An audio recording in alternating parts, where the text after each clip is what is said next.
Awesome. All right. Well, where we're going to be picking up today is on page 68, and we're going to be diving into the first full paragraph. Now, the paragraph before we spoke about last week, but to contextualize where we're at in the book is step 4, fears. And so that's what we're going to be diving into, fears. Now, if how I do inventory or columns is a little different than how Terry does, that's cool. Like that's okay. Now, this first paragraph for me is where I take the first 3 columns. So, first paragraph, page 68. Welcome all who have joined us. It says, we reviewed our fears thoroughly. We put them on paper, even though we had no resentment in connection with them. So that is going to be our column 1. So column 1 is what is the fear? And so when it says we reviewed our fears thoroughly, we put them on paper, guess what that means? That means my brain is not a good place to do inventory. It's not. I got to put it on paper. I got to get it out. So when we talk about we put it on paper, column 1, what does that look like? Well, hold on. I'm hitting the wrong buttons. Let me do that, and then, pew. This is how, oh, I'm kind of in the way, or I'm more in the way than I thought I was. Uh, so this is how I set up the columns in regards to inventory. You'll notice the paper layout is very, very similar to what we saw in resentments. So our column 1 is very simply going to be what is the fear? So what is the fear? Now, where do these fears come from? Well, it does say even though we had no resentment in connection with them.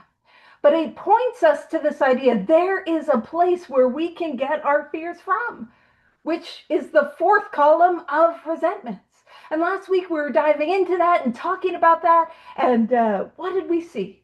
Well, what we saw is that fear was underpinning each and every resentment that I had, that there was at least one fear in connection with a resentment. And so what I found to be helpful to do is I grab a piece of paper. You can even grab, your like electricity bill, like, an envelope. You don't have to grab something fancy. And what I'll do is I'll go back through the resentment inventory and I will write down all the fears that I wrote from that resentment inventory, because it makes sense that if I'm going to have a look at fears, that I might as well start with the ones that were driving my resentments. I can also have a look at the fears that are just on my heart. And so the fears that we're talking about, we're not talking about so much the snakes and the spiders and that sort of stuff. What we're really talking about is what's described as self-centered fear. And it's boiled down into 2 types. I'm going to lose something I have, or I'm not going to get something that I want. And so what are these fears? What do these self-centered fears typically look like? I'll tell you everyone's first 2, rejection and abandonment. So, and then after that, it gets like resentments, mom, dad, fears, rejection, abandonment. And that's typically how that goes. So now as we go through, we can look at fear of success, a fear of failure, a fear of conflict, a fear of communication, a fear of confrontation. Man, I had to write some inventory to learn those things were different. A fear of sex, a fear of intimacy. Had to write some more inventory to find out those things were different too. Fear of failure, fear of success, fear of intimacy, fear of vulnerability, fear of conflict, fear of not getting what I want, a fear that at the core of who I am is broken and unlovable.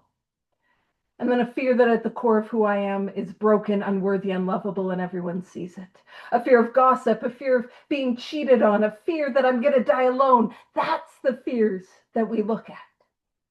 So that's what I do. And I like to do that same thing where we're just going to get all of column 1 done. Column 1, write it down. So name of the fear, flip the page, fear, flip the page, fear, flip the page. All right, now the next thing it says, we asked ourselves why we had them. And for me, this is where I get column 2. Why do I have this fear? Now, for me, one of the best ways to learn how to do fear inventory is to do it. And I think if we have time and if Terry's cool with it, it's perfectly cool if you're not cool with it. I'll maybe have some people throw some examples in chat and we'll take it through some fear inventory. But when we look at like fear of rejection, why do I have this fear? Well, maybe I have this fear because it's happened before. I've been rejected. It's painful. I think it means that nobody will like me. It means that I'm going to die alone. Now, if I don't have a lot of fears in my fear inventory, that second column will illuminate fears that I can add, like fear of dying alone, fear of being in emotional pain. Like it'll just shed light on that. And I've done inventory. I don't know what it's called. I'm sure I stole it from Mark Houston, because that's where you got to steal the good stuff. But there's this because fear inventory. So a different format than how I'm describing it now, but this way of writing inventory where it says, I am afraid of rejection because. And then I dive into why am I afraid of rejection? Because I'm afraid that means that nobody will ever like me. Okay, because I need people to like me in order for me to be okay. Because I don't have a sense of value and worth on my own. Because I seek it from other people and other things. Because I have a conscious sense of separateness from God. And what I found, now I don't mean to spoil it, y'all need to do your own inventory, but what I found was that sense of separateness from God was underpinning almost all, that's where the final place I would get to when I wrote inventory in that way. So why do I have this fear? I don't need to get too much into detail, but I can just have a look. Why do I have this fear? Why do I have this fear? Because it's happened, because it's painful, because I think it means this, this, this. I don't need to go into too great of depth. It goes on to say, wasn't it because self-reliance failed us? And it says, and that for me is going to be column 3, where we dive in and we look at how has self-reliance failed me? So self-reliance was good as far as it went, but it didn't go far enough. Some of us, not me, but some of us once had great self-confidence, but it didn't fully solve the fear problem or any other. When it made us cocky, it was worse. So trying to show up with self and arrogance, it didn't work. And so when we look at column 3 and how I work on column 3 and how I write column 3, I look at it through this lens of how has me relying on me either made the fear worse or brought the fear into fruition? How did it create the fear? And again, it's going to make so much more sense through an example. So I'll keep the thread of rejection going. So as self-reliance failed me, well, on self-reliance, I'm going to be drinking. I'm going to be using. And I will let you know when I'm peeing on your carpet, I'm sleeping with your husband, and I'm stealing your car. I'm not somebody that you want to keep around. I'm just kidding. I never did any of those things. It was linoleum. That's my classic joke about that, right? So when I'm in my active alcoholism or active in my addiction, I'm not somebody that ingratiates herself to being not rejected. And a relapse when I am on self-reliance is inevitable. Also, I don't know about you guys, I will avoid relationships so I don't get hurt, or I will push people away before they get a chance to hurt me. I will also actively and intentionally seek my sense of value and worth from you and what I think of you, which means that the relationship is all about what I can get, and that becomes very draining. I'm also somebody who is unhealed, and spoilers, I'm not very familiar with healthy relationships. So I seek out unhealthy people because they feel familiar to me, and those unhealthy people are probably more likely to hurt me and reject me. And then also I will engage in things like gossip, criticism, and judgment. I will move too quickly in relationships without using discernment. I will step on your toes, but because I don't have a rigorous application of the 12 steps, I don't even know that I did that. Myself is just bumping up against you, and I'm hurting you, and I can't see it, and I don't know how to make things right. And all of that sets me up to be more likely to be rejected. And so that's what we're looking at column 3. And What I'll do is I will stop the screen share and I'll toss it over to Terry if you wanted to talk more about that paragraph, and then pew pew, and then we'll get into it some more. Thanks, Paige. Um, yeah, I mean, I guess we're peeling back an onion here. We looked at our resentments and we peel it back, we find fear. And then when we peel back fear, we find self-reliance. The I's, the me's, the my's, the great I's, the great MY, the great me, right? I don't feel like going to a meeting. What's up with my bank account? Why doesn't anyone like me? And I think and it said this fear ought to be classed with stealing, and I believe that this book was not written for kleptomaniacs. You know, this book was written for alcoholics. See, with the kleptomaniac, they lost the power to choose whether they're going to drink or steal or not. With us, we know damn well when we're going to steal. So, what is fear? It's making a conscious decision to rely on my mental anxiety, my thinking, the talker, the minion that's up in my head. And I make decisions based on that mental anxiety or fear all the time. I got a friend who talks about the difference between fear and mental anxiety. Fear could be like an intuitive sense, and I think the book is really talking about mental anxiety when we're talking about fear. Look at fear when you say if you're driving and you're driving along, you see a Mack truck coming at you, you jump out the way, that's fear. That's an intuitive thing. And then you have the talker, right? The I, me, my's, the minion that's in our head.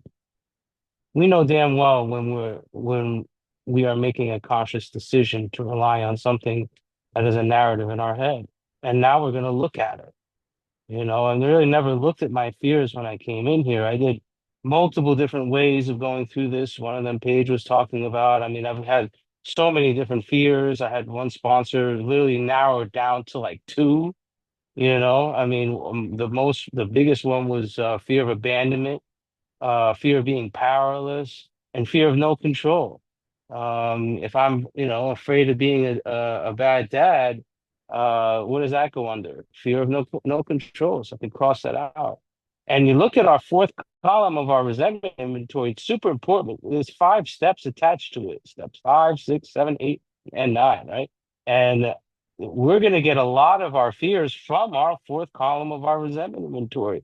And we're supposed to take that and put that into column one of our fear inventory, and then add additional ones that were not written in there, don't have connection to. If you have duplicates, just cross them out, right? Um, I've done the five whys. I used to do that in business all the time. I was in customer service page. I was a general manager, so I had to do sales and customer service. So people would come into the gym and they want to cancel, and I'm like, why would you want to cancel? Well, I have no money. And then I asked them, well, why don't you have any money? Okay, I don't have any money because I'm struggling in my job. Well, why are you struggling with your job? And then you just continue asking why until you find their emotional trigger and you overcome their objection. Very similar to what we're doing here. Why do I have that fear? Why? Because of this. Why? And it all just comes back to self-reliance. Here's another thing that I've done with my third column, you could say, with self-reliance is I would ask a question is what ways have you tried to manage that fear? Say fear of, my wife leaving me. And what ways have I tried to manage that? Well, I tried, getting her flowers every day. I tried doing the dishes, and I can't stand doing the dishes, Paige. And I'm trying to do all this people pleasing shit just to make sure that she doesn't stay. And then here comes the bing bing question. Hey Terry, all those different ways you try to manage your fear, why do you still have it? It's because self-reliance failed me. The answer to your question of why we have it. We're just relying on our thinking. See, so fear is just another mask for self-reliance. And that's what we're really looking at. And it says, perhaps there's a better way. We think so for we are now. Underline and circle the word now. That's a time frame. I like to work with words that are in this book. Looking at different like let the word let. I like to look at that, like let go, absolutely, like God demonstrate through you what God could do. And I try and practice what it's saying now. And now we're on a different basis. What basis is that? Trusting and relying upon a power greater than ourselves, that God is my father, director, and principal, and I'm his child actor and his agent, right? I'm now on a different basis, right? A trusting and relying upon God. See, I came to AA. I came to believe. Now I come to trust. Now I come to rely on this power. And in order for me to overcome that, I got to look at my fears. This is all just becoming self-examination, and later on, we're going to use it as self-awareness when living in the moment now. Now, you're going to look at the sixth step and the seventh step. It says the word now a lot. That means we do this right here, right now. We trust infinite God rather than our finite selves. We are in the world to play the role God assigns. Sometimes I don't like my roles. I think I talked about this other day at a meeting. I spoke at a meeting a couple of days ago. I was a father of an autistic child. I don't like that role. And who is fighting and who is talking in my head? Terry the dad. Terry this person. Terry, I did not like the role that I assigned, and I was in constant mental anxiety and in depression because of it. I was just constantly being driven by fear, you could say, right? So just to the extent that we do as we think he would have us and humbly rely on him, does he enable us to match calamity with serenity? I see my kid is starting to fall asleep. So Paige, can you take over while I put him to bed? Thank Absolutely, I can. Yeah. And so, what I love that we were talking about so far is like we are on this radically different basis, and basis as in way of life. Because this whole thing is not like a just a thing that we're doing for 30 days, 60 days. This is a way of life. So this is a radically different basis of life, and it's the basis of trusting and rely upon God. When did we agree to do that? What? When did I say I was going to do that? Step three. Step three. This is a callback to our third step decision. So it says, we trust infinite God rather than our finite selves. And that's the thing is, why does self-reliance not work? Because I am finite. And as Terry was talking about, is like these roles, like what's the main role I put myself in? I put myself in the role of God. I don't call it that. I just think I know how things should go. Again, a little callback to me sitting in the director's chair. And I'll even do that with the best motives, and wanting to help others, but it doesn't work. I am a finite power, which what that means is my power is limited. And if you're not sure if your power is limited, try to get socks on a toddler. That's one way to test your limited power. Try sponsoring. That'll teach us how limited our powers are. Spend some time in any sort of relationship, and especially those ones where I can fix him, I can change him. So fixer uppers might be good for a house, not good for a person. Listen, I tried to do that, flip that romantic real estate. It don't work.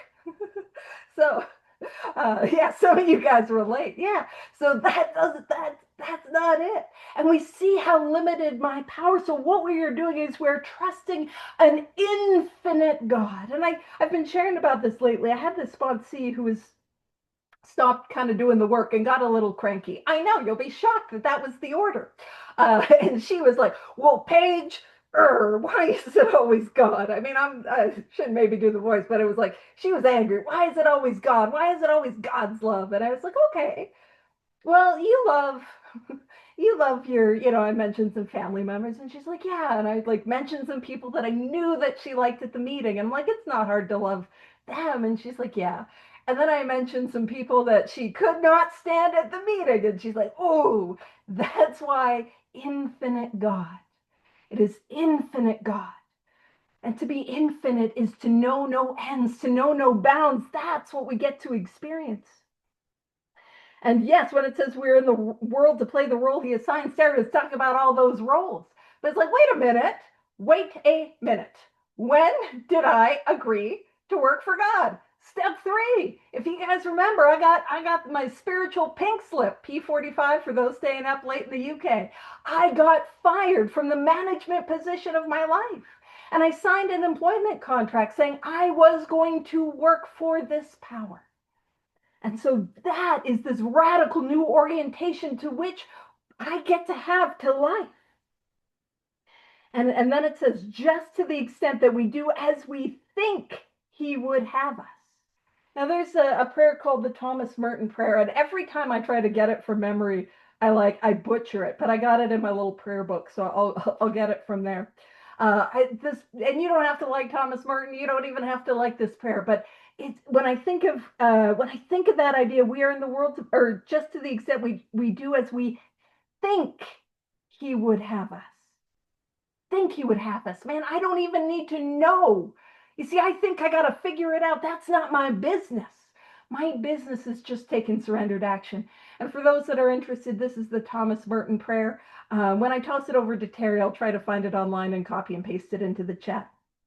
It says, my Lord God, I have no idea where I am going. I do not see the road ahead of me. I cannot know for certain where it will end, nor do I really know myself. And the fact that I think I am following your will does not mean that I'm actually doing so.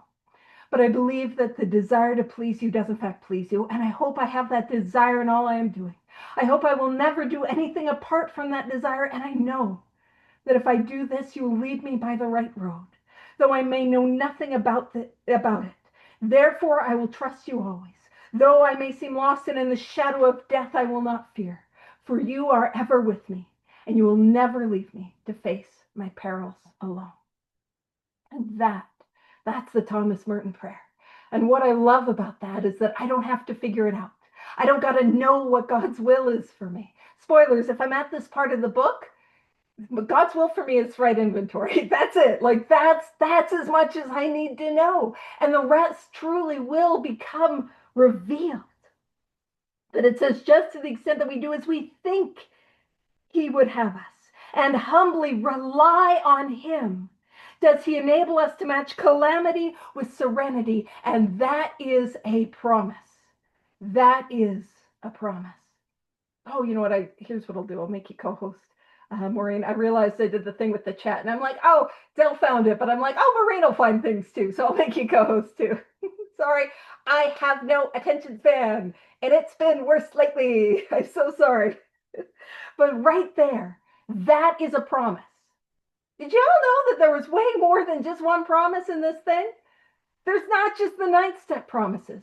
There are promises all over this book. All over this book. No, you didn't do anything wrong. No, you're fine. I just put the chat in hosts and co-hosts, and I was like, when I saw you put in the prayer in the chat, I'm like, oh, amazing. And then I'm like, you know who else will put things in the chat? Maureen. I'll give her co-host. You're fine. Everything's fine. Just there's nothing to fear. But if there was, we've got inventory for it. Pew, pew. I am so sorry, guys. So that is a promise. We don't just have the fear or the step 9 promises. We have promises all over this book. And this is a powerful promise. Because when we talk about that word calamity, we don't often use that word in 2025. But what the word and its connotation and its use in this book points to far more than a stubbed toe. Although keep in mind, I will treat a stubbed toe like a broken leg. I will turn a molehill into the Rocky Mountains. You betcha. Like I will just blow it out of proportion. I know I'm the only one. But what we're talking about is this idea that calamity is often like trauma. That's calamity. Like when we're talking in the end of We Agnostics, my homie, he doesn't have to be yours, Fitzmayo, he was describing calamities in his life, in his immediate family, and he described suicide. He described business failure. He described fatal illness. We're talking about life.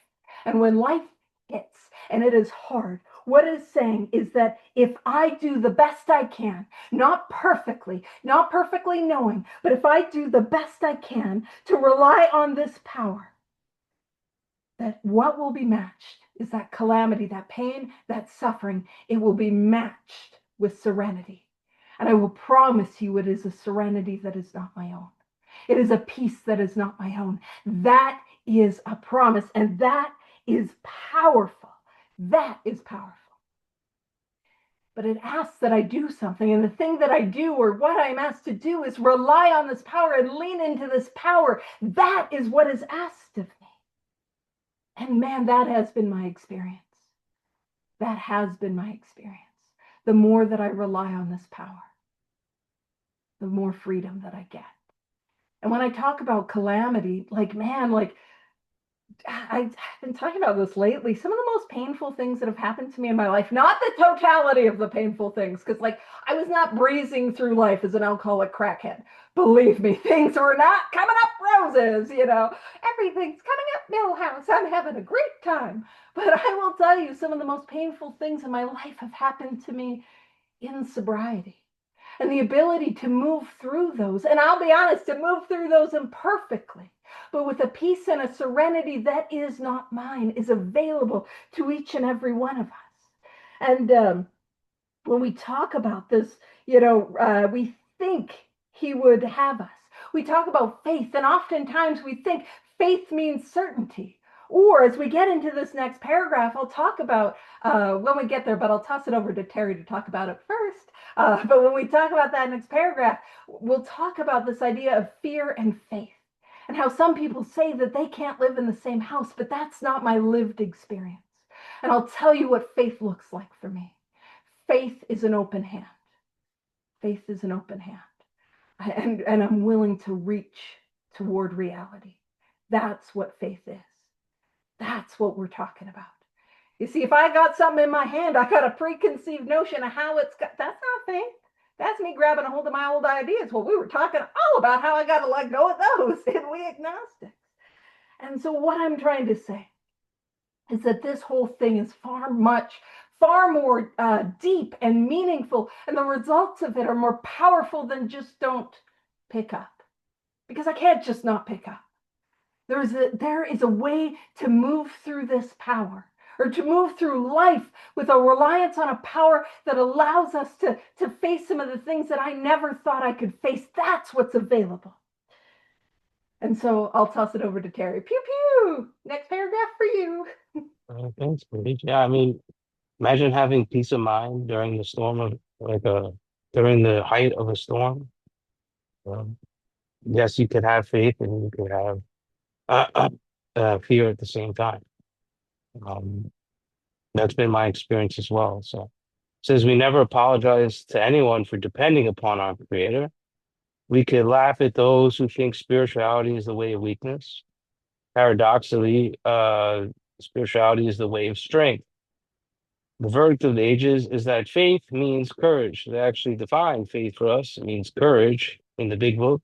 Sometimes the big book will define a word for you if you allow it to, just like the word recovered says that in the forward, right? Um, that's what that means. Faith can mean multiple things. I think it's hope with a track record.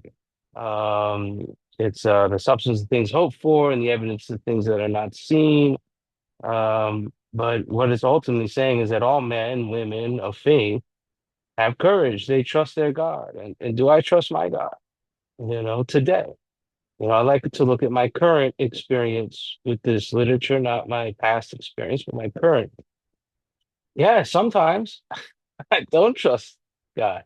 And what happens when I don't trust God? I'm going to listen to a fear or a mental anxiety in my head. And I'm going to go play God to manage and control my life in order for certain outcomes to happen. But what happens when they don't happen? I get angry. That's the course that we go on. And I could go down a rabbit hole with anger, and I'll go into self-pity, and I'll think about drinking or drugging as a solution. And instead, we let God, so we never apologize for God. Instead, there's that word, let God demonstrate to us what God could do. And yet again, try and practice that as a way of life for the remainder of today. Let is an action verb, so like, um, say I'm on the operating table, I had open heart surgery and I'm looking at the doctor and I'm like, hold on, buddy, you can't use that scalpel. I start arguing with him on what tools to use for my surgery. No, I gotta let God or let the doctor operate on me. This is how I'm letting go. It's an action verb. There's me that's in the way. I gotta let go. If you let God demonstrate through you what God could do, all sorts of remarkable things could happen. Man, I don't even prepare on what I want to talk about today or yesterday or the day or next day. I just try to live in the moment because damn, it sounds really good when that comes out of my mouth. I'm like, damn, God, that was cool as shit. Where'd that come from, you know? Because I didn't make it up. I'm just aligned with power or aligned with the now. And then something happens. I don't know. I can't really explain it. And then it says, we ask, so here's our fear prayer. I love this is my one of my favorite prayers in the big book. We ask God, that's a prayer. We ask God to remove our fear and direct our attention to what He would have us be. Be. And I recommend that you start practicing this as well for the rest of today. Practice this prayer in the morning, at night, and all throughout the day. So 3 times a day, all the time. I remember I was practicing this prayer as part of my step 10 practices. I practice watch, ask, discuss, turn, cease fighting, love and tolerance is my code. Patient neutrality is another one. Yeah, don't look at a clock or a watch for 8 hours and live a completely God-directed life. You know, you'll start noticing that you'll be moved to places without you using a watch or looking at your phone. You'll see if you're really in fit spiritual condition as well. Try practicing thy will is, I like to say is, thy will is being done. That means I'm doing it now. Show me the way, God. Carry the vision of God's will onto my activity. If you start practicing this stuff, it becomes part of your nucleus of who you are.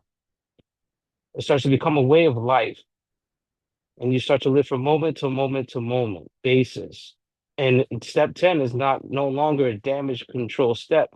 You are living in the moment. You're just reacting differently to certain situations. You have a peace of mind during horrible times. You could deal with that mental anxiety by living in the now because God's operating there, but your mind is living in the future. You're no longer living up there in La La Land, right? So practice this prayer. God, please remove my fear and direct my attention to what you have me be. You could say resentment too. God, please remove my resentment and direct my attention to what you would have me be. God, please remove my self-pity and direct my attention to what you would have me be. God, please remove my dishonesty and direct my attention to what you have me be. I'll give you guys an experience. I remember I was driving my car and I had a job interview and Joshua, what's up, buddy? They didn't call me back, bro. Yo, where's my fucking phone call? It's 3 days. Where is my phone call at? Right? Don't you know who I am? And I was in so much anxiety about it, thinking about what I said during the interview, what I didn't say during the interview. Did I dress appropriately during this interview? Why aren't they calling me back? Oh my God, my life is on fire now, and I got to deliver freaking pizzas for the rest of my life. I'm a loser. This is all going on in my head. And I remember I was practicing step 10, which was ask, which I just use all the different prayers throughout the big book. Thomas Merton prayer, I love that one too as well. Just acclimate them as a way of life and you practice them. They get you positioned, they get you into the now. That's what prayers are designed to do. And I said that prayer in that moment. That's why we pause when agitated or doubtful, because we put a disturbance, we put a gap in that story that's in our head. And the grace of God will come in. And that grace said, God, please remove my fear and direct my attention to what you would have me be. Be. And you know what it said, Josh? It said, be a driver. Because I was fucking swerving, Josh. Yeah. I was in La La Land and I could have killed someone because I'm so warped in my own mind. You know, I had another experience with I did my taxes and I'm like, oh my God, I forgot to tell them this. And I remember driving back and I was so warped in my head. Same situation with the job interview.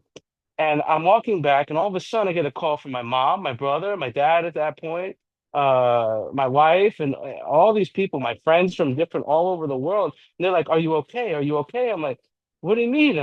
What's going on?" They're like, "A earthquake just hit New York. Are you okay?" And I'm like, "What earthquake?" And I didn't feel an earthquake because I was so wrapped up in this little noggin that's up here. This was 2 years ago. We actually just had another earthquake, I think. We had an aftershock 3 days ago, and another earthquake about, I think, a week prior to that. So, yeah, I mean, that's how powerful this mind could be if I'm so consumed with the story that's in my head or the mental anxiety that's in my head that's caused by fear. It's all going back to self-reliance. Now, if I use this prayer, what's going to happen as a way of life? It says at once I commence or I begin to outgrow fear, which is a lifelong process. My fear of making money took a long time. I had a lot of pain and humiliation, a lot of pain and angst that came from letting go of my I need money in order to live, a belief system that I held on to dear life because that's who I thought I was. I thought I was a moneymaker. I thought I needed a desk job in order to live. All these little belief systems and attitudes and emotions that I picked up from mommy and daddy or from social situations or friends or high school, whatever it is. That's who I think I am, but that's who I'm not. Who I am is a child of God, just like this little guy right here. He's not thinking about how much money is in his bank account. He's not thinking for the drive for success is on or I have arrived. He's not thinking any of that stuff. He's just living in the moment right here, right now, from moment to moment basis. That's what we're doing. We're going back to the state of being, living like a child of God and playing in God's playground. Now, if I'm operating in fear and making conscious decisions based on my fears, I'm going to go play God. And you guys know what happens when we play God. It doesn't really work. That's why when it says how it works, it is the program, but the majority of the program is how playing God doesn't work. I need to step off stage. And how do I step off stage? By finding out where I'm playing God. And that's what self-examination is all about. And we're facing and being rid of this stuff. That's all we're doing in the fourth step.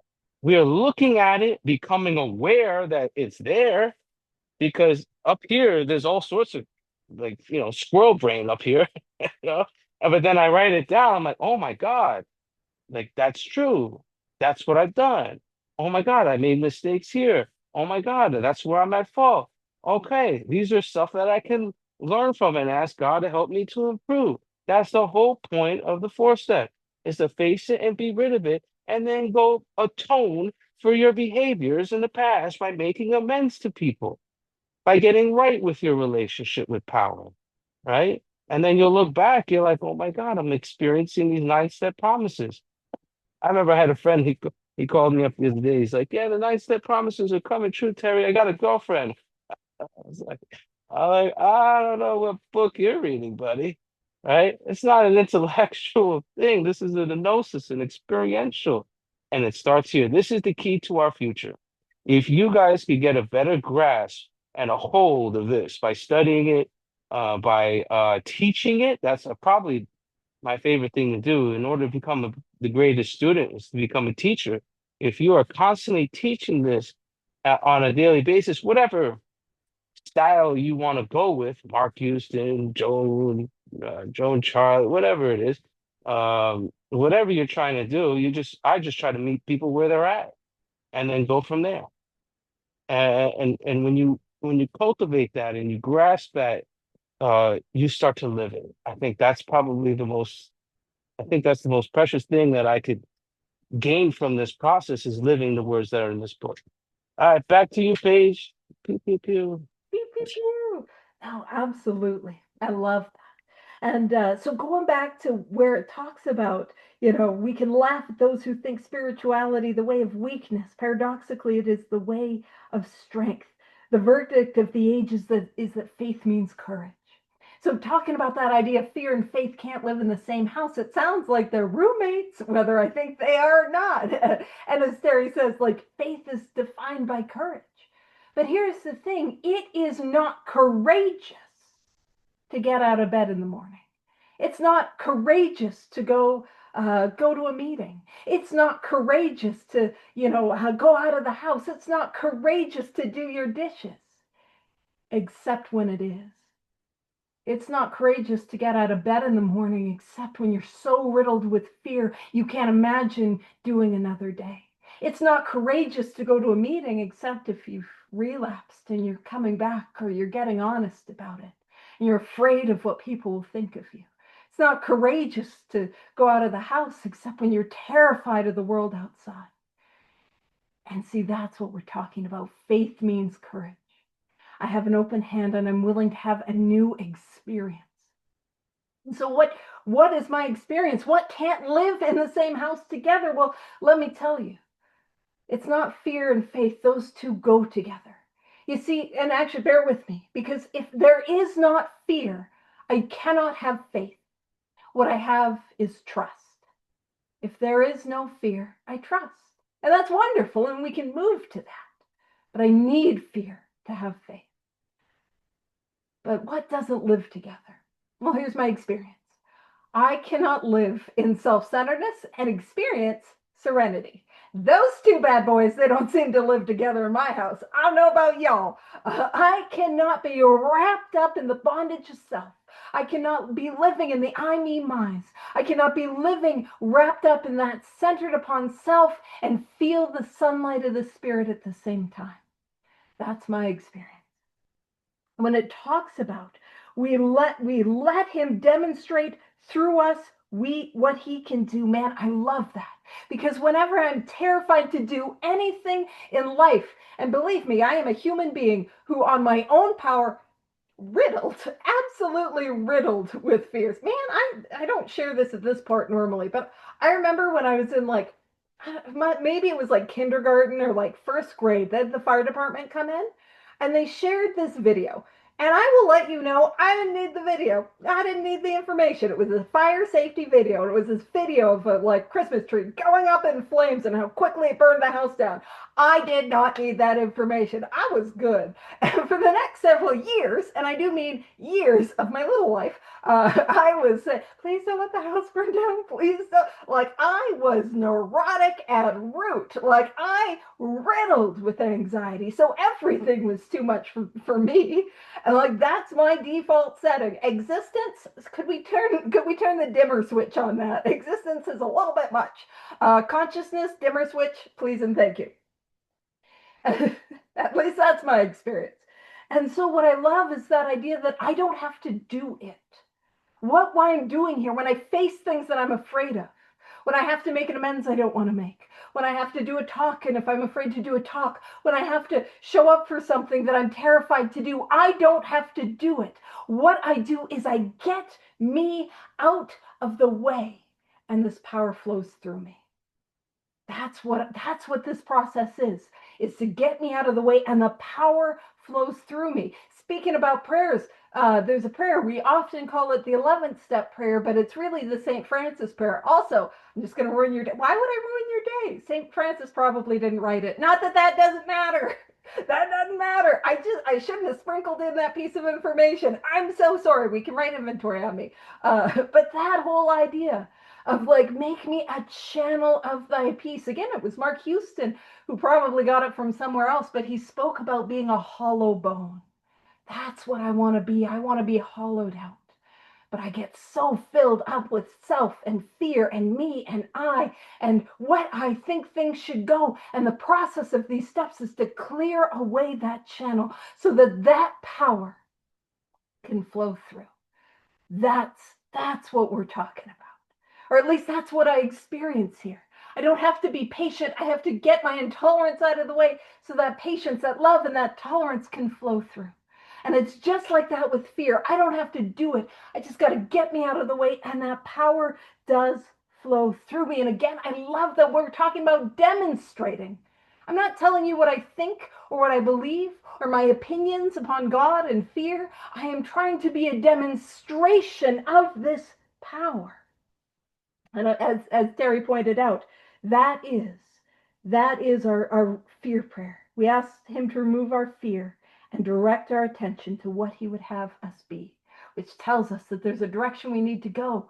And now I'm going to talk about doing, but it does, as Terry pointed out, be, not do. Be. And that be points to something.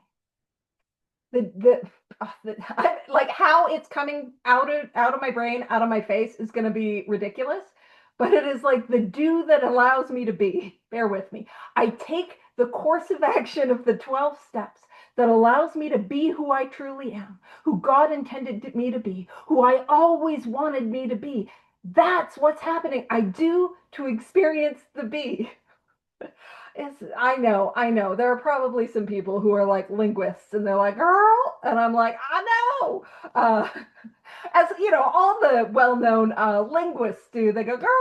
I think the cool ones do. Anywho, and so for me, that's where I get into that fourth column. So I'm just going to do the screen share again. And so what I do is before I write on the third column, I want to say the prayer. And I like to say the prayer by throwing in what the fear is. So we've been rolling with that fear of rejection. So it would be God, and I always say, please, I think it's the Canadian in me. God, please remove my fear of rejection and direct my attention to what you would have me be. And then what we do is we look at how can God reliance overcome this fear. And there's kind of two levels to this thing. There's a surface level. And that surface level is I take what I put in the third column and I flip it and write how. So if you guys remember in column 3 for the fear of rejection, first and foremost, I spoke about that I'm going to be drinking, I'm going to be using drugs, I'm going to be a big jerk in everyone's life because I will relapse. Well, how can God reliance overcome this fear? I will write. Well, I will stay sober, but how? And the how is a rigorous application of the 12 steps as a way of life. So I will have a rigorous application of these 12 steps as a way of life. And as a result, I will stay sober. And as a result, your carpet is safe. At least for me. If you got pets, that's on you. But it is safe from me. I'm not doing nothing to your carpet, right? And as a result, you're less likely to reject me. I also spoke about how in that third column, I actively and intentionally seek my sense of value and worth from other people. And I'm trying to get that approval and that validation and that attention and that affection. And I'm trying to get it from you when it's draining. Well, how can God reliance overcome this fear? What I'm going to do is I'm going to actively seek that from God through the 12 steps, through prayer, through this work. I seek my sense of who I am from God. And here's what I do. I channel that to others. And as a result, I'm somebody that people are more likely to want to spend time with. People want to be around people that are, as Terry would say, a joy bringer, a love bringer, like lifting others up. And that's what I do. We lift people up. We pump their tires. We support them. And again, we're more attractive to be around. And that's the opposite of the gossip, criticism, judgment. And as I have a rigorous application of the 12 steps in my life, I'm going to be aware of when I step on your toes. And I'm going to see that. And I'm going to make it right. I'm going to make amends. And as a result, our relationship is going to be healthier. I'm also going to have God at the center of my life, which means that God will be God, higher power, creator, spirit of the universe, is going to be at the center of my relationship. And that's what I'm going to seek to do. Now, as I become a healthier person, it is far more likely that I will attract healthier people. And I will practice this thing called discernment, which is to use my judgment without being judgmental. And what that looks like is not that like, listen, Mr. Blue Grippy Socks, he might be a wonderful man, but he's not Mr. Right, and I can assure you he's not Mr. Right now either, right? That is discernment. We ain't judging him. We know I've had a pair myself. I've not actually literally had a pair. It was rude. They just gave me paper booties. I want the grippy. I don't need grippy socks. Focus page. But that's an example of discernment. And so what I will do is I will build love and trust and connection in relationships over time instead of diving in right away. And so that's how we see that, like, I'm going to show up and when we spoke about I'm going to isolate or I'm going to push people away, well, I'm going to be active in building relationships. In fact, and repairing relationships. In fact, I have to be, because the 9th step asks that I set right my wrongs. The purpose isn't to be besties again. But sometimes relationships do get repaired and continue on. And what will happen is I have to work with others. I have to carry this message to others. I have to. And so in so doing, I'm going to be creating relationships with newcomers, with sponsees. And it's also helpful to have pillars, people who are trudging along this path with me, that I take inventory to, and that we 10 steps with, and we build this thing together. And so as a result, I'm going to be less likely to be rejected. And with almost all of the fears, not all of them, but almost all of them, there is this deeper level. And the deeper level is that So in this case, even if I am rejected, if I rely on God, I will be okay and I will use this experience to help others. That is the deeper level. Now, I sometimes have written inventory like this, which is like the most extreme, deeper level, which is like, even if everybody rejects me, if I rely on God, I will be okay and I will use that experience to help others. And they can reject me too, and I will help furthermore. Like I sometimes like do it to the nth degree. Now, I'll just quickly do fear of relapse because this is one of the few ones that doesn't, and it's super quick to go through. Fear of relapse. Column one, got the fear. Relapse. Column two, why do I have this fear? Because it's probably happened before, a whole lot. And maybe I have a step one understanding, which is to say, I know that's going to happen unless I have a spiritual experience. So, how has self reliance failed me?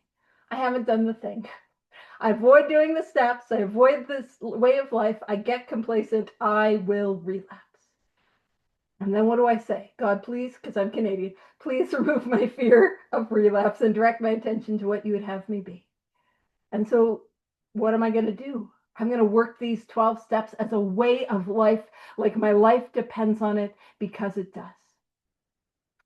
And as a result, I will stay sober. But with this one, this is one of the few ones where there isn't a deeper level. It really is. If I'm relying on this power, I will stay sober. If I'm not, I won't.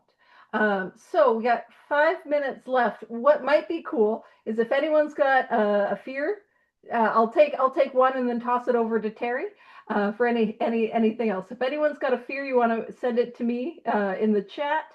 But I should have asked for that beforehand because now what's gonna happen is there's gonna be an awkward pause and then 36 fears all at once, and I'm gonna be overwhelmed. Uh, I do this every single time. So does anyone have a fear to private message me in the chat? I did this wrong, Terry. I did this wrong. Actually, you know what we could do? Oh no, is it? Why don't I toss it over to you? And if I get some messages in the chat, then what I'll do is I'll take a fear through. So over to you. Yeah. Thank you. Thanks, Paige. Yeah, a couple things you brought up. I remember it's like you can't transmit something you haven't got, and I got this spiritual experience by giving it away. And I remember I was giving away this just giving it away by reading to a new guy, and some shit came out of my mouth. I was like, "Damn, God, that was cool as shit." Man." You know? And this is what I said. I said, "I'm an instrument of God. I just constantly get played." So if you want to hear some good music, here we go. Like that's what happens. I become a channel. And that the Saint Francis prayer, those instructions and a design for living. When we get to the 11th step prayer, we'll go through the Saint Francis prayer, and I take one line out of it and I try and practice it for the entire month. I ask God to help me be a channel of thy peace every single day, and all of a sudden I start to become that prayer. See, it's not about learning, it's about becoming. And then when you become this way of life, you start to be this way of life, like the use of fear prayer. God, please with my fear and direct my attention. Let me be. Be what? Be a dad. Be a husband. Be a coworker. I'm mystified. Hey, I'm like baffled. Whenever I use this prayer, and after the word be, I'm mystified that something God just flows right through me, and all of a God thought will come in and will solve whatever dilemma I'm going through at that particular moment when I ask him what I should be. And I don't even know where to start. I mean, I could go on forever. I mean, be a dad is one of them. Be loving, be a listener is another one that I've encountered. Like these are all things that you're going to be surprised. I love asking God to help me be surprised every single day. That's how I live in a moment without living in the future. And I hope someone put in an example for Paige. I think I'm Absolutely. done. So this has been a lot of fun. As you can see, now about sex. Now we don't have enough time to get there, right? But as you can see, we're at a page per time that we go through this, right? But we're in some meaty stuff here, so we're gonna probably take a little bit more time. But the whole thing is about really comprehending and understanding what we're trying to transmit to another person. you know. And if you could get a grasp of this and really hold on, and you'll see people light up in front of you when you teach it to them, right? So, all right, if anyone's got an example for Paige, I'll give you one if you Oh, want. You don't have one. I got three, but if you want to Oh, you hear, got three? yeah, but No, no, no, no. I want to hear from the crowd. I want all to hear right. from the So crowd. the first one I got, and I'll be eye on the time. The first one I got is a fear of intimacy. And so, column one, intimacy. Why do I have this fear? Well, here's my experience. Intimacy is a lot like vulnerability. And the more of myself I expose, the more squishy bits, I call them, that are able to get hurt. I've been intimate and vulnerable with people before, and it's gone poorly. And I'm afraid of being rejected and abandoned. How has self-reliance failed me? Well, I don't know about you. I am relapsing on self-will. And guess what? When I am drinking, when I am smoking crack, I am not a wellspring of vulnerability. There is something, I will say, there is an intimacy that will happen with drunk girls in the bathroom. If you, yeah, you know, drunk girls, oh, they are like your pep squad. But that's a different sort of thing. But that's the thing is I'm not somebody that's capable of intimacy when I'm in active addiction. And so I'm somebody that I have walls. I've got masks. I keep people at arm's length. I don't treat it as a practice. I treat it as black and white, all or nothing. And so I'm intimate. And like when I say intimacy, I mean emotionally, not just physically. But I can say I can fuse physical intimacy with emotional intimacy. And I assume just because we, shared sheets, that means that we're besties, you know. And what happens is I don't use discernment before getting into a relationship. And I need the other person to like me. I need the other person to give me a sense of value and worth and esteem. And I don't communicate. And I don't share who I am. And I push you away. And I'm going to reject you before you hurt me. And I don't practice it at all. So, God, please remove my fear of intimacy and direct my attention to what you would have me be. So, the fourth column is on God reliance. I will actively and intentionally work these 12 steps as a way of life, like my life depends on it, because it does. And not only will I stay sober, but here's the thing, I'm going to get a glimpse of intimacy in the fifth step when I share with God and another human being. What's been blocking me, and I share those secrets, and I'm going to get some practice with that. And as I go out and make my amends, I'm going to get some more practice with intimacy. And as I work with others and they share with me their stuff and I share with them mine, I'm going to practice that intimacy. And what's going to happen is I'm going to actively and intentionally seek my sense of value and worth from God, which allows me to not be so codependent and dependent on others and able to show up to a relationship, platonic or romantic, more rooted and grounded in God. So I don't need to make you like me. Instead, I'm building you up, I'm pumping your tires. I treat intimacy as a practice, and I am active and intentional in cultivating various forms of intimacy. I have a sex ideal that I got through the fourth columns. Oh, this is a beautiful tie in for next week. The fourth column. The fourth column is sex inventory that I take to prayer on a daily basis, that I take to meditation. And I grow and practice intimacy in all my relationships. Baby step by baby step, I use discernment. And the deeper level is even if. Oh, and I take down walls, I take down masks, I treat authenticity and transparency as a practice. Now, the deeper level is even if I am if I am intimate with someone and it goes bad and they reject me. If I rely on God, I will be okay. And I will use that experience to help others. So that's the fourth column on that. Now, when I work with sponsees and help sponsees, a lot of times they'll be writing inventory and they'll text me questions about what would column 3 and 4 look like for this? What about this? Or like, yeah, we had some other ones in the chat. So what happened is when I would be out in the world, I would voice to text some suggestions.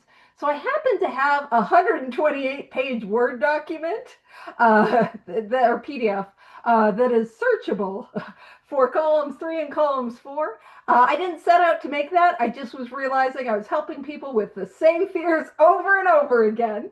And I'm like, I am just going to put this in one place so I don't lose my mind. So what I will do is I will throw that in the WhatsApp chats when I get the recording, or before I get the recording out. So if anyone needs help with those. But yeah, 3 minutes over. I think that's it for us. So what we'll do is we'll stop the recording and we can set it so y'all can unmute. So